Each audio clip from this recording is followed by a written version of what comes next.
नमस्कार दोस्तों।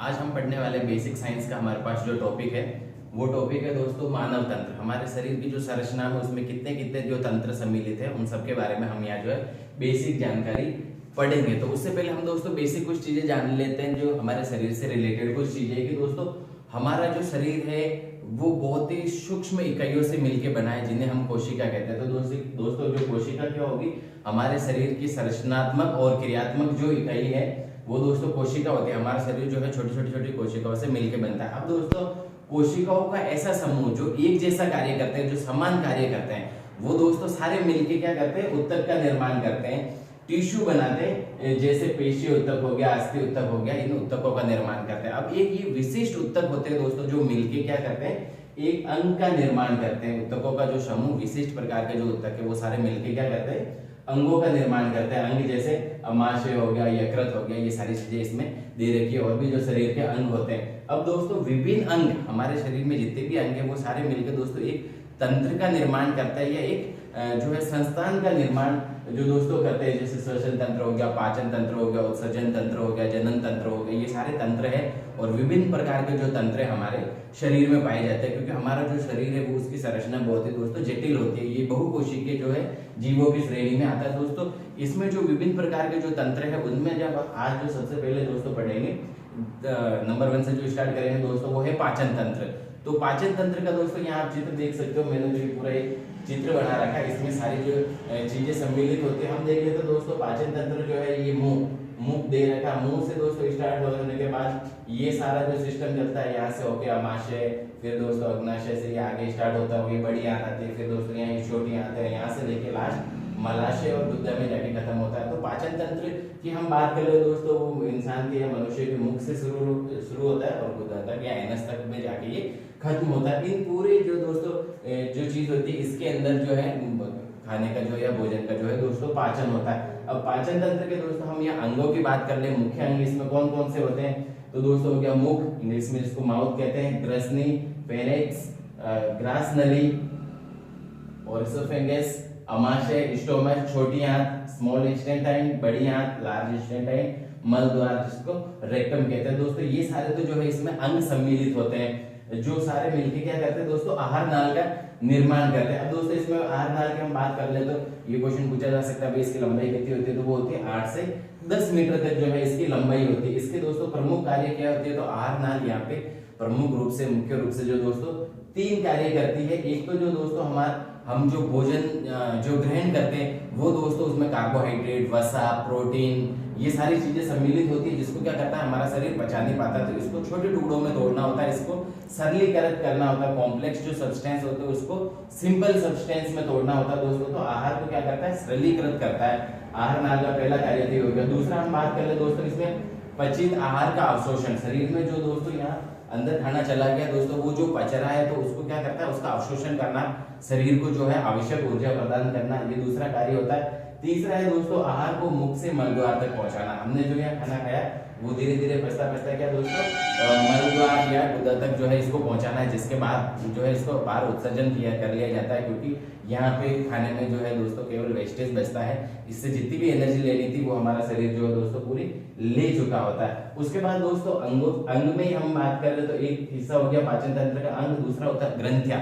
तो ये ग्रंथियां क्या करती है दोस्तों, ये शरीर के जो है हमारे आहार नाल के पूरे हिस्से में जगह जगह पर दोस्तों पाचक जो है एंजाइम्स स्त्रावित करती है, जिससे कि खाने का जो है पाचन वो आसानी से हो सके और ये जो है सरलीकृत या छोटे टुकड़ों में जो दोस्तों टूट जाती है। ग्रंथियां कितनी, 3 ग्रंथियां दोस्तों।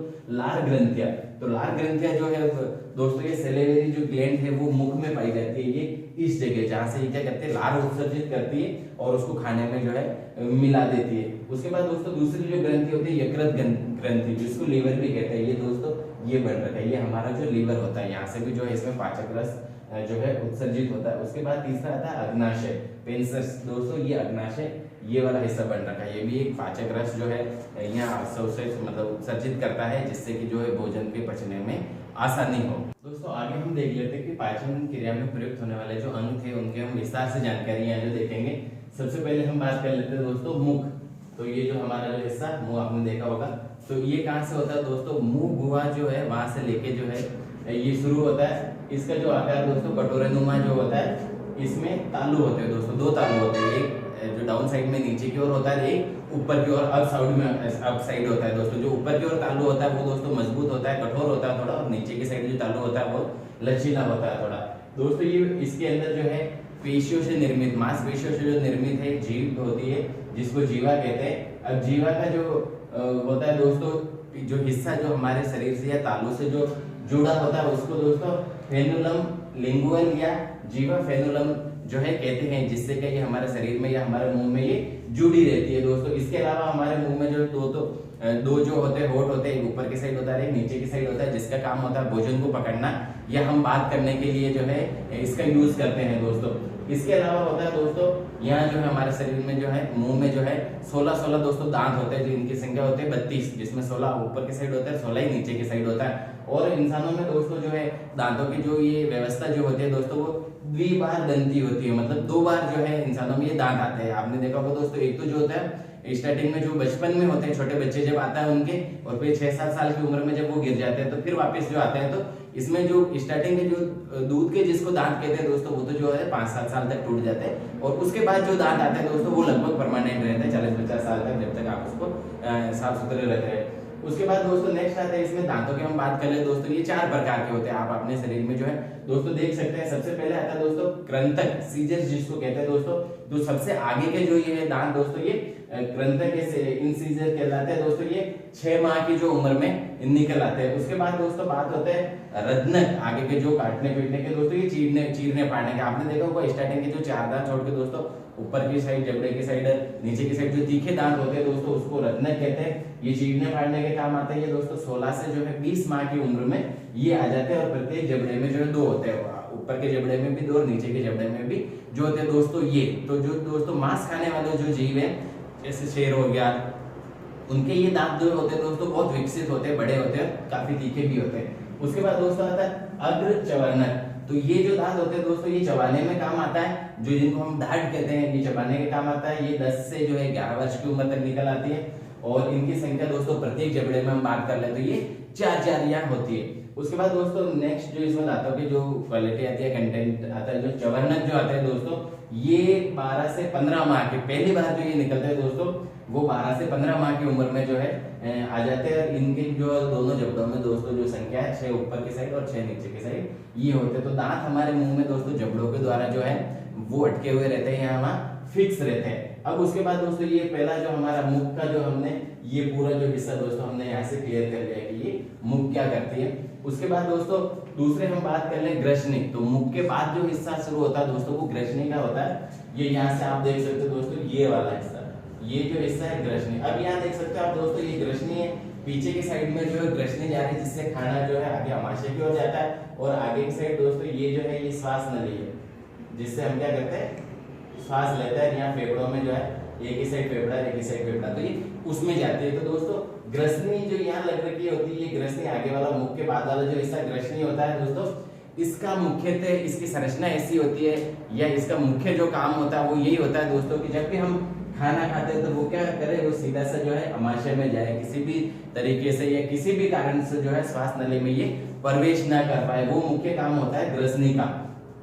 अब दोस्तों ग्रसनी के हम देखें कितने भाग होते हैं, तो दोस्तों इसके मुख्य रूप से 3 भाग होते हैं, नासा ग्रसनी, उसके बाद होता है मुख ग्रसनी और कंठ ग्रसनी या अधोग्रसनी। ये 3 प्रकार के जो है ग्रसनी जो इसके भाग होते हैं, जो कि जिसका मुख्य काम यही होता है कि श्वास नली में जो भोजन को एंटर ना करने दें।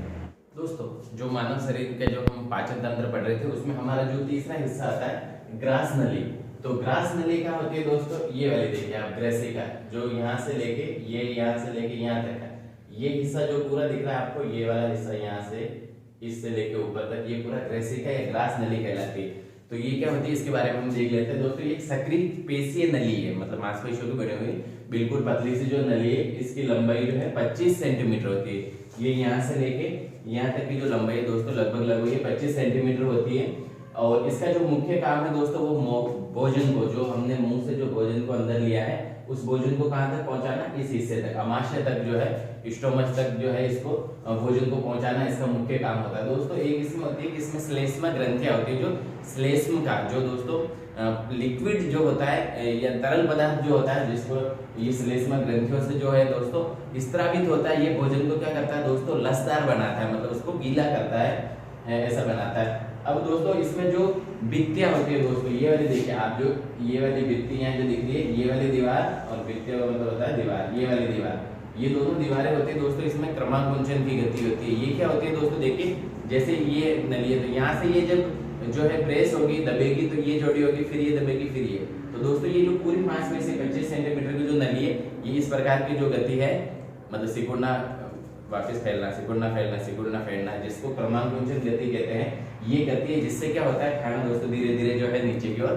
खिसकता रहता है, अमाशय में खिसकता रहता है। दूसरा दोस्तों होता है कि इसके शीर्ष पर कहाँ पे, ये इस जगह, इसके शीर्ष पर ये इस जगह दोस्तों, यहाँ पर जो है एक ढक्कन होता है या एक पल्ला होता है, जिसे दोस्तों घाटी ढक्कन या एपिग्लोटिस कहते हैं, घाटी ढक्कन या एप्लोटिस कहते हैं, जो ये यहाँ होता है। ये क्या करता है दोस्तों, जब हम खाना खाते हैं तो ये जो श्वास नली है, इसमें क्या करता है, भोजन की एंट्री को बंद करता है, भोजन जो है श्वास नली में ना चले जाए, फेफड़ों में ना चले जाए, इसको ये जो है दोस्तों रोक के जो है रखता है। उसके बाद हम चौथा बात कर लेते हैं दोस्तों, चौथा जो इसका पार्ट है अमाशय। अमाशय देखिए दोस्तों कहाँ से है, ये वाला हिस्सा पूरा, ये यहाँ से लेके यहाँ तक, ये जो हिस्सा दिख रहा है दोस्तों, ये जो है पूरा अमाशय कहलाता है, हमारा अमाशय या स्टोमच कहलाता है। ये एक जे आकार की पेशी नली होती है दोस्तों, इसको आप ध्यान से देखोगे तो ये यूं करके ये जे आकार बना रहा है, ये जे आकार, इसलिए जे आकार की जो है पेशी संरचना होती है। इसमें दोस्तों 1 से 3 लीटर तक, 1 लीटर से लेके 3 लीटर तक जो है आहार इसमें रह जाता है। देखिए दोस्तों यहाँ जो है खाने के आगे लीटर क्यों लगा रखा है, क्योंकि दोस्तों यहाँ से जब खाना हम चबा के जब अंदर जाएंगे तो इसमें एंजाइम मिलते मिलते क्या होता है दोस्तों, ये लिक्विड तरल टाइप का हो जाता है, इसलिए ये लीटर लेकर रखा है। इसके दोस्तों 3 भाग होते हैं, 3 भाग किसके होते हैं, इस पूरे अमाशय के 3 भाग होते हैं। पहला दोस्तों होता है कार्डियक या जठरागम, कार्डियक या जठरागम। तो दोस्तों ये क्या होता है, ये बायां बड़ा भाग, जहां से ग्रेशिका अमाशय में प्रवेश करती है, ये वाला हिस्सा दोस्तों, ये पूरा जो हिस्सा आपको दिख रहा है, ये कार्डियक कहलाता है, जहां से ये ग्रेशिका जो है अमाशय में ये यहाँ से प्रवेश करती है, ये थोड़ा बड़ा भाग होता है। उसके बाद दोस्तों आता है जठर निर्मिति भाग। जठर निर्मिति भाग दोस्तों दाहिना भाग, ये वाला हिस्सा है जो ये कहलाता है, ये छोटी आंत से जुड़ा रहता है, ये दाहिना भाग जाके, ये देखिए दोस्तों ये जो छोटी आंत जा रही है यहाँ से घूम के ये इससे ये यहाँ से जुड़ रहता है, अमाशय का ये हिस्सा छोटी आंत से जुड़ रखा है। उसके बाद दोस्तों तीसरा भाग इसका आता है फंडिस। तो इन दोनों के बीच का, ये बीच का जो भाग होता है दोस्तों, ये फंडिस कहलाता है। बीच का भाग क्या कहलाता है, फंडिस कहलाता है, मध्य का जो भाग होता है। उसके बाद दोस्तों अमाशय में 2 अवरोधिनी होती है। अवरोध का मतलब होता है रोकने वाली जो परतें कह लो आप, या 2 सतह। तो दोस्तों इसमें रोकने की क्या जरूरत है कि एक तो जो अमाशय वाला भोजन वापस ग्रहस्थनी में ना चला जाए, तो एक तो यहाँ रोकने वाला सिस्टम चाहिए, एक जो है कि यहाँ से जो छोटी आंत में जो भोजन जा रहा है अमाशय में पाचन के बाद, जो भी भोजन जो छोटी आंत में जा रहा है दोस्तों, उसको वो कितना जाएगा कितना नहीं जाएगा उसको नियंत्रित करने वाली 2 चीजें, या 2 अवरोध हमें चाहिए, तो वो दोनों यहाँ है। पहला तो है दोस्तों ग्रास नली का अवरोधिनी। तो जाहिर सी बात है जहाँ ग्रास नली जुड़ रखी है, ये वही अवरोधी लग रखा होगा, तो अमाशय से जो अम्लीय भोजन होता है उसको दोस्तों कहाँ ऊपर वापस ग्रास नली में ऊपर जाने से ये जो है रोकती है। उसके बाद दूसरी इसमें जो आती है दोस्तों जठर निर्गमीय अवरोधिनी। जठर निर्गमीय अवरोधिनी, तो यहाँ से जो भी भोजन जो है छोटी आंत में प्रवेश करता है उसको क्या करती है दोस्तों, ये कंट्रोल करती है, उसके निर्गम को या उसके बाहर निकलने को दोस्तों ये जो है नियंत्रित करती है। दोस्तों अमाशय से आगे का जो हिस्सा होता है वो 5वें नंबर का हमारा है छोटी आंत, जिसको कहते हैं स्मॉल इंटेस्टाइन। तो दोस्तों छोटी आंत का हिस्सा देख सकते हैं, अमाशय से आगे वाला जो हिस्सा है दोस्तों किससे, एक तो ये ग्रहणी जो वाला ये हिस्सा दिख रहा है दोस्तों, ये हिस्सा हो गया। उसके बाद ये दोस्तों एक हिस्सा आता है अग्र शुद्रांत्र, जो है ये वाला हिस्सा चलता है। उसके बाद दोस्तों मध्य का जो बाद वाला जो भाग होता है वो कहता है शुद्रांत्र, जो दोस्तों इसके क्या क्या काम होते हैं सबसे पहले हम देख लेते हैं दोस्तों। इसकी लंबाई जो है 7 मीटर लंबी होती है। ये यहाँ से शुरू होती है दोस्तों, अमाशय से लेके ये छोटे छोटे छोटे जितने भी दोस्तों ये यहाँ तक आ रही है, ये सारी मिलकर दोस्तों 7 मीटर लंबी होती है। अगर आप फीट में देख करना चाहो इसको तो आप 3 से गुणा कर दो, 7 या 21, ये 21 फीट लंबी होती है दोस्तों। इसकी लंबाई सोचिए कितनी लंबी होगी है। अब इसके बाद होता है इस अंग द्वारा दोस्तों भोजन का जो है सर्वाधिक पाचन और अवशोषण होता है। ज्यादातर जो इसमें एंजाइम वगैरह है जो दोस्तों छोटी आंत में मिलाए जाते हैं, यहाँ अधिकतर जो मैक्सिमम भोजन का जितना अवशोषण करना होता है दोस्तों छोटी आंत द्वारा कर लिया जाता है। इसके दोस्तों जो है 3 भाग होते हैं। इसके 3 भाग की हम बात करें दोस्तों, फर्स्ट होता है ग्रहणी। ग्रहणी दोस्तों अमाशय से जुड़ा हुआ हिस्सा जो है ग्रहणी। देखिए दोस्तों ये जो घूम के इधर जा रहा है ये जो है ग्रहणी कहलाता है। और दूसरा आ जाता है इसमें अग्र शुद्रांत। अग्र शुद्रांत देखिए दोस्तों ये जो ग्रहणी के बाद वाला जो हिस्सा होता है या मध्य का जो हिस्सा होता है वो अग्र शुद्रांत कहलाता है। ये ग्रहणी में पाचित आहार का दोस्तों, इसमें जो भी अमाशय के बाद आ गया, ग्रहणी के बाद जो आ गया पाचित जो भोजन होता है दोस्तों, उसका वहाँ सर्वाधिक जो है मतलब अवशोषण किया जाता है। ये विशेष प्रकार के दोस्तों कोशिका इसमें सम्मिलित रहती है, कोशिकाओं को द्वारा किया जाता है, जिसे आंत्र कोशिका दोस्तों कहा जाता है। उसके बाद तीसरा इसका जो भाग होता है दोस्तों शुद्रांत, मतलब लास्ट वाला भाग। ये क्या होता है दोस्तों मध्य से। अग्र शुद्रांत के बाद ये जो आगे का लास्ट का जो भाग होता है ये यहाँ से शुरू होता है और बड़ी आंत से जाके ये जो है जुड़ता है दोस्तों, अंतिम भाग ये कहलाता है। और ये दोस्तों उन पोषक तत्वों का जो है अवशोषण करता है जो दोस्तों अग्र शुद्रांत जो है नहीं कर पाता। उनकी हम बात करें कि कौन कौन से ऐसे दोस्तों पित्त लवण हो गए, विटामिन वगैरह होंगे जो इस दूसरे भाग में जो है अवशोषित नहीं हो पाते, तो बचे हुए भागों का जो अवशोषित जो है तीसरा जो भाग है शुद्रांत जो है वो कर लेता है। दोस्तों जो इसके आगे का जो हिस्सा हम देख लेते हैं दोस्तों वो होता है बड़ी आंत, लार्ज इंटेस्टाइन। दोस्तों बड़ी आंत जो आप देख सकते हो यहाँ से छोटी आंत दोस्तों ये खत्म हो रही है, यहाँ से लेके ये हिस्सा जो शुरू हो रहा है अंधनाल, आरोही बृहदांत्र, यहाँ से घूम के जो दोस्तों ये जा रहा है अवरोही बृहदांत्र, उसके बाद सिग्माकारी हो गया दोस्तों, फिर मलाशय, ये गुदा तक खत्म होती है। तो दोस्तों इसके बारे में हम पढ़ लेते हैं। ये क्या होता है, ये विशेष यहाँ पर दोस्तों जो विशेष प्रकार के जो जीवाणु पाए जाते हैं जो क्या करते हैं अपाचित भोजन को किण्वन क्रिया द्वारा, जो सड़ने की जो क्रिया जो होती है किण्वन क्रिया द्वारा सरलीकृत कर देते हैं, उनको छोटे टुकड़ों में और तोड़ देते हैं, जिससे ये इसका पाचन सही हो जाता है। दोस्तों इसका मुख्य कार्य जल व खनिज लवण। क्या है इसका मुख्य कार्य बड़ी आंत का? जल व खनिज लवण का दोस्तों अवशोषण करना तथा अपाचित भोजन को मल द्वार के द्वारा उत्सर्जित कर देना है। उसके बाद जो भी अवशिष्ट बचता है, जो भी खराब पदार्थ जो बचता है कि जिससे सारा जो है अवशोषण कर लिया गया है, शरीर के सब एनर्जी का सब जो उसके भोजन का जो है अवशोषण कर लिया गया है काम की चीजों का, तो उसके बाद जो वेस्ट बचता है उसको मल द्वारा बाहर निकाले। दोस्तों इसके भागों की हम बात करें तो इसके 3 भाग होते हैं। पहला भाग दे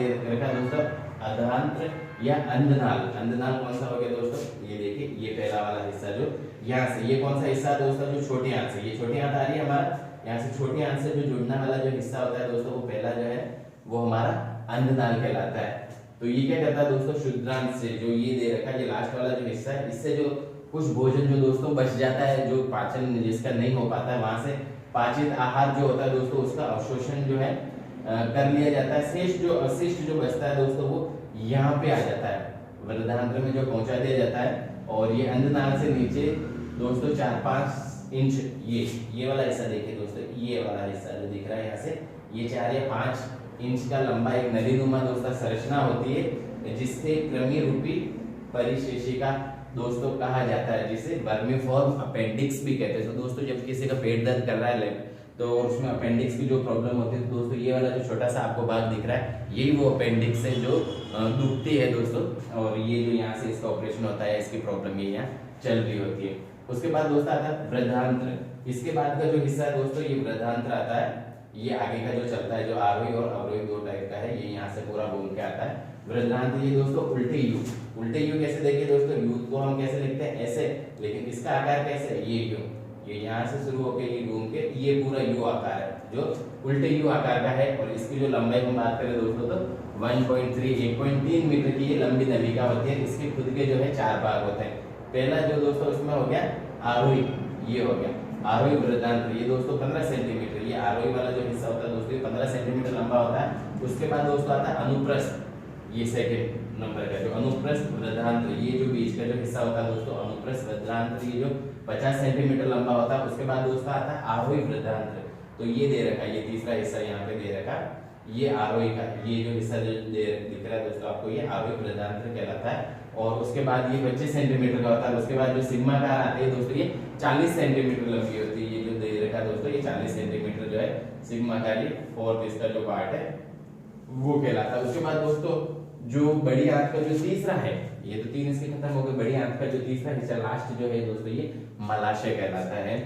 ये 20 सेंटीमीटर का लंबा अंतिम भाग है दोस्तों, जो सिग्माकार के बाद का जो ये बचता है दोस्तों ये यहाँ से लेके आता है, ये पूरा जो है 20 सेंटीमीटर जो लंबा होता है और अंतिम भाग होता है। इसके दोस्तों अंतिम भाग के 3 सेंटीमीटर वाले हिस्से को दोस्तों ये वाले 3 सेंटीमीटर वाला जो ये हिस्सा होता है, ये यहाँ पे जो आप देख सकते हो, ये जो दोस्तों इसको गुदानाल कहा जाता है।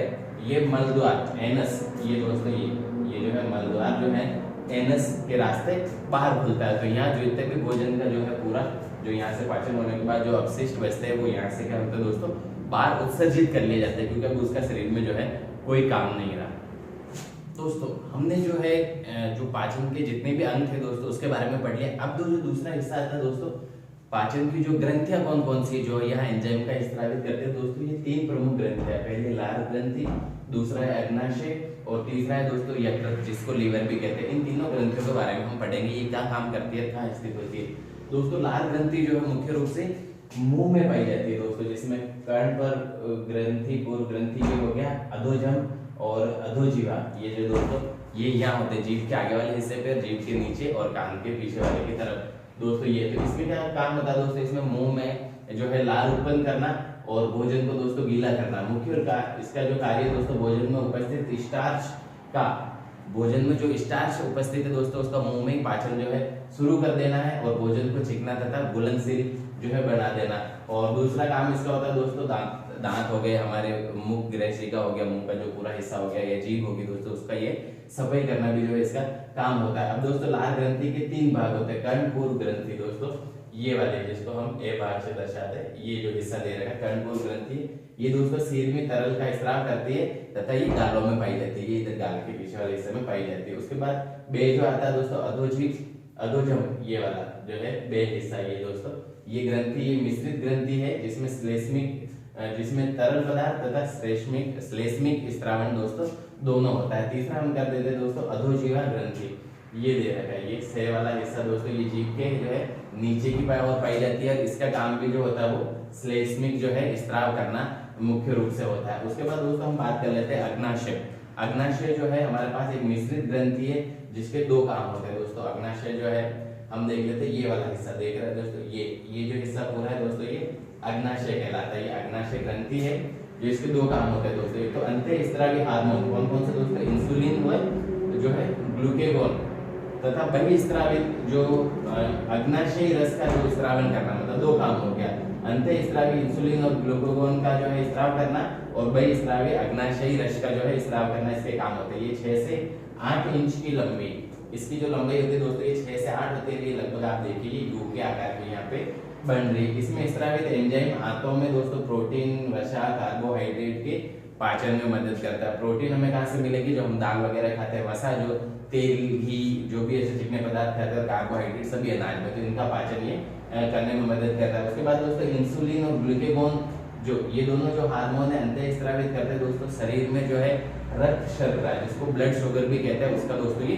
नियंत्रित करता है, नियंत्रित करके रखती है। उसके बाद तीसरा आता है दोस्तों यकृत। यकृत होता है ये वाला हिस्सा, देखिए दोस्तों ये जो पूरा हिस्सा है ये यहाँ से देखिए आप ये घूम के ये यकृत जिसको दोस्तों लीवर भी कहते हैं। तो यकृत का क्या काम होता है दोस्तों, ये सबसे बड़ी और सबसे जो महत्वपूर्ण पाचन ग्रंथि है, इसका जो आकार होता है दोस्तों त्रिकोणाकार होता है। आप जैसे ये देखोगे ये लगभग ऐसे जो है त्रिकोणीय आकार पे इसमें है। और ये कैसे बन रखी होती है दोस्तों, इसमें 1 लाख छोटे छोटे जो षटकोणीय दोस्तों पल्लिकाएं जो होती है जिसे यकृत पल्लिकाएं कहते हैं, उनसे मिलकर जो है इसका निर्माण होता है दोस्तों। यह यहाँ एक पित्त का निर्माण होता है दोस्तों, पित्त का निर्माण होता है जो क्या करता है, यहाँ पित्त के निर्माण होने के बाद दोस्तों इस पित्ताशय में चला जाता है जहाँ ये संग्रहित रहता है। इस पित्ताशय में क्या रहता है दोस्तों, संग्रहित, ये सारा पित्त जो है यहाँ संग्रहित रहता है। बाद में जो है ग्रहणी, ये देखिए दोस्तों यहाँ से ये ग्रहणी में चला जाता है जिसको ये भोजन के पाचन में जो है दोस्तों मदद करता है। तो ये जो है दोस्तों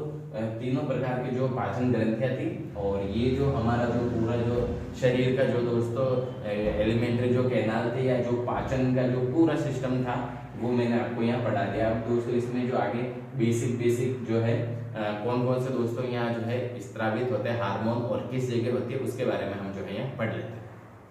आगे हम दोस्तों बात कर लेते हैं जो है विभिन्न प्रकार के जो एंजाइम दोस्तों वो किस किस जगह और कैसे कैसे स्त्रावित होते हैं उसके बारे में हम बात कर लेते हैं, उनके कार्यस्थल क्या। सबसे पहले दोस्तों देखिए लार ग्रंथि। लार ग्रंथि जो है कौन से एंजाइम स्त्रावित करती है दोस्तों, वो टाइलिन कह लो या एमिलेज कह लो, जो है इस प्रकार के जो एंजाइम स्त्रावित करती है दोस्तों। इसका क्या कार्य है, ये जो कॉम्प्लेक्स जो होते हैं अणु जो होते हैं उनको दोस्तों सरलीकृत या सिंपल अणु में ये तोड़ती है, मतलब पॉलीसेकेराइड जैसे स्टार्च और ग्लाइकोजन को क्या है, छोटे पॉलीसेकेराइड जैसे माल्टेज में ये या माल्टोस में ये तोड़ देती है दोस्तों। इसके कार्यस्थल क्या है, मुख की जो गुहा मतलब मुंह जो होता है पूरा, ये वहां चीज पाई जाती है। उसके बाद दोस्तों हम बात कर लेते हैं आमाशय, इसमें जठर रस। तो दोस्तों इसमें कौन कौन से स्रावित होते हैं एंजाइम, या दो प्रकार के एंजाइम स्रावित होते हैं, एक तो पेप्सिन हो गया और एक रेनिन हो गया। तो पेप्सिन जो होता है दोस्तों वो क्या काम करता है, प्रोटीन को जो है पेप्टाइड में तोड़ देता है, और रेनिन जो होता है कैसिन को पैरा कैसिन में जो है दोस्तों कन्वर्ट कर लेता है। इसका कार्यस्थल होता है दोस्तों आमाशय। उसके बाद हम दोस्तों बात कर लेते हैं अग्नाशय। तो इसमें दोस्तों जो है 6 प्रकार की या 6 प्रकार के जो है एंजाइम यहाँ से स्रावित होते हैं। फर्स्ट हो गया एमिलेज, ये क्या काम करता है दोस्तों, स्टार्च को जो है माल्टोस में चेंज कर देता है। सेकंड जो है यहाँ है ट्रिप्सिन, ट्रिप्सिन करता है दोस्तों प्रोटीन को जो है पेप्टाइड में कन्वर्ट कर देता है। उसके बाद ट्राइमोट्रिप्सिन जो होता है दोस्तों प्रोटीन को पेप्टाइड में चेंज करता है, इसका भी काम जो है सेम है। उसके बाद कार्बोक्सी पेप्टाइडेज जो है दोस्तों ये प्रोटीन को जो है पेप्टाइड अमीनो अम्ल में है जो यहाँ कन्वर्ट कर देता है। उसके बाद दोस्तों लाइपेज की बात करें तो ये जो है दोस्तों 5वें नंबर पे जो वसा को जो है मोनोग्लिसराइड है वसी अम्ल में दोस्तों कन्वर्ट कर देता है, चेंज कर देता है। उसके न्यूक्लियेजेस जो यहाँ एंजाइम स्रावित होता है दोस्तों वो डीएनए व आरएनए को न्यूक्लियोटाइड में दोस्तों कन्वर्ट कर देता है। इस सब का जो कार्यस्थल है ये कहाँ पे काम करते हैं, छोटी आंत में। उसके बाद नेक्स्ट हम बात कर ले दोस्तों आंतरिक रस, ये जितनी भी आंतें होती है आंत में कौन कौन से जो है हार्मोन स्रावित होते हैं उसकी हम बात करते हैं। इसमें दोस्तों सबसे ज्यादा 7 प्रकार के जो है एंजाइम स्रावित होते हैं। पहला हो गया माल्टेज जो दोस्तों माल्टोस को जो है ग्लूकोज में बदलता है। दूसरा हो गया लैक्टेज जो लैक्टोज को ग्लूकोज में बदलता है। सुक्रेज जो है सुक्रोज को ग्लूकोज में बदलता है। लाइपेज जो है वसा को वसीय अम्ल व ग्लिसरॉल में चेंज करता है। उसके बाद न्यूक्लियेजेस को कहते हैं दोस्तों न्यूक्लिक अम्ल व न्यूक्लियोटाइड जो होते हैं उसको न्यूक्लियोसाइड व शर्करा में जो है ये कन्वर्ट करते हैं। उसके बाद दोस्तों आता है डाइपेप्टाइडेज जो होता है 6ठे नंबर पे जो एंजाइम वो क्या करता है दोस्तों, डाइपेप्टाइड जो है उसको अमीनो अम्ल में कन्वर्ट कर देता है। उसके बाद होता है फास्फेटेज जो होता है दोस्तों न्यूक्लियोटाइड को नाइट्रोजन क्षार व राइबोज में दोस्तों कन्वर्ट करता है, और ये सब इनके सबका भी कार्यस्थल है जो छोटी आंत में होता है। उसके बाद दोस्तों यकृत की बात करें, लीवर की बात करें तो इससे कौन सा जो है यहाँ एंजाइम स्रावित होता है, वो पित्त लवण जो है यहाँ स्रावित होता है दोस्तों। ये क्या करता है, वसा को वसीय अम्ल व वसा गोलिका में चेंज कर देता है, आप वसीय अम्ल कह लो या वसा गोलिका में कन्वर्ट कर लेता है, और इसका जो कार्यस्थल है वो भी छोटी आंत है। दोस्तों ये मानव शरीर का जो पाचन तंत्र था पूरा, उसका बेसिक डिस्क्रिप्शन था पूरा जो उसमें डिटेल में समझा रखा था। ये 10th लेवल के जो एग्जाम होते हैं या कोई भी कंपटीशन एग्जाम होता है उसमें जो है इससे क्वेश्चन बन सकते हैं, तो आप इसको जो है ध्यान से पढ़ें।